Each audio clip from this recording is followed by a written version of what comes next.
Welcome. I'm so glad we could get together and just have a conversation about sharing our faith.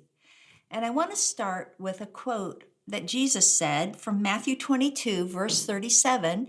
In it, he said, "You shall love the Lord your God with all of your heart and all of your soul and with all of your mind." He says, "This is the greatest and first commandment, and the second is like it, to love your neighbor as yourself." And so I just think about these are the two most important commands in the Bible. And if we're able to obey these commands, then we really are obeying all of the commands in the Bible. And so this command of to love other people even will help us as we aspire to fulfill the Great Commission, which is to share our faith and to go and to make disciples of all of the world. But I want to focus on it because love is so important. In fact, I'd like to ask you to make it the most important thing that you do. I'd like to ask you to think about what it means to have genuine love for someone, to have a friendship, to be there for them, to enjoy their company. And when you do this, your love will enable you to then share your faith with them. This is where you kind of earn that right to tell them about the hope that you have. And so, love is really the most important thing that we can do. And it's important for us not to make people our projects. Honestly, they're going to see that. So, let's love truly and genuinely. Also, Jesus told us to be salt and light. And he even said, if we lose our saltiness, what good are we? So I was asking myself, well, what does it mean to be a salty person? And there's a passage in Colossians 4, it's verse 5, and it says, "Walk in wisdom towards outsiders, making the best use of the time. Let your speech always be gracious, seasoned with salt, so that you may know how you ought to answer each person." Again, I see this as a picture of us loving other people. And in it, we have to give up some of the rights that we think we have. For example, the right to be irritable with your coworker, or the right to be annoyed with that waitress who got your order wrong, or the right to be disrespectful to your spouse. Truly, this is showing love when we give up doing those types of things.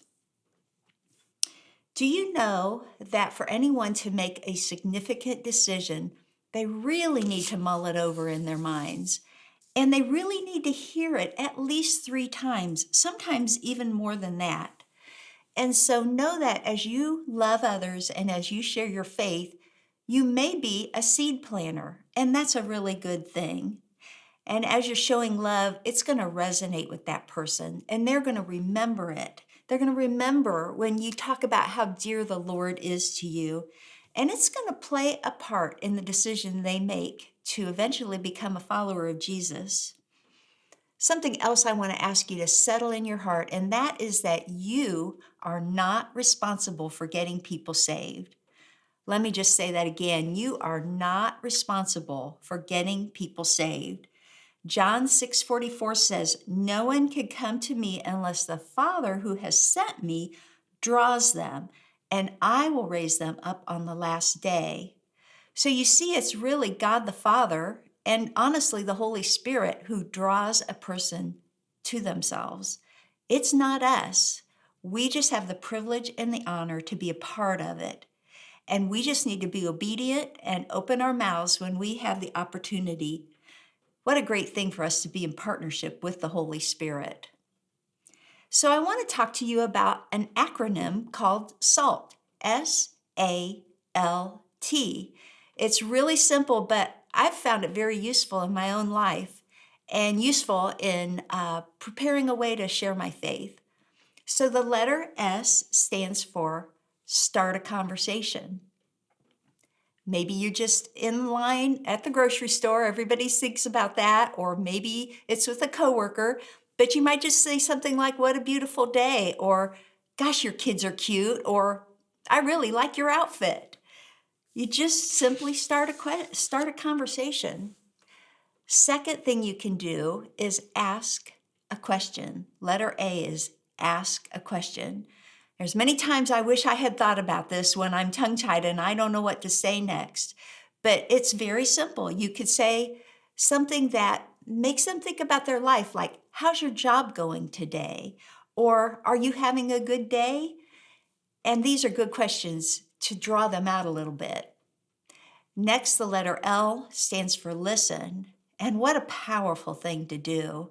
You know, there's so many lonely people, so many people who don't feel heard. If you listen to them, they're going to feel respected and loved by you. It's a very, very impactful thing to do. And it seeks to really understand. If you've really listened well to somebody, you can repeat back to them what you've heard them say. And maybe not even say anything in return. Or maybe you just empathize with them and nod your head and say, I hear you, I understand. But finally, the last letter is the letter T, and that's turn the conversation to God. And honestly, what you've heard while you're listening may very well be leading into what you say when you turn the conversation this way. You might say, I'd like to tell you my story. Or, can I tell you about a father who loves you? Or maybe you say, hey, I go to a great church. I'd love it if you'd come with me. All these things help you turn the conversation towards God. And ultimately, it helps them to make a decision to know Jesus. Don't forget to pray. The Holy Spirit is pursuing them, and He's using you in the process.